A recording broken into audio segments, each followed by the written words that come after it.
آپ صلی اللہ علیہ وسلم نے ارشاد فرمایا کہ نفلی نماز گھر پہ پڑھا کرو۔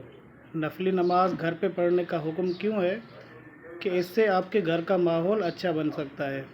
جیسے گھروں میں بڑوں کو دیکھتے ہیں بچے کہ نماز پڑھ رہے ہیں تو چھوٹے بچے بھی سجدہ کرنے لگتے ہیں، تو اس لیے حضور صلی اللہ علیہ وسلم نے ارشاد فرمایا کہ نفلی نماز گھر پہ پڑھا کرو اور اپنے گھر کو قبرستان نہ بناؤ، کیونکہ نماز گھر پہ پڑھتے رہیں گے تو ہمارے نسلوں کے لیے، ہمارے بچوں کے لیے ایک اچھا سا ماحول بن جائے گا۔ باقی فرض نماز جو ہے وہ ہر حال میں مسجد کے اندر پڑھنی ہے، جماعت کے ساتھ زیادہ ثواب ہے۔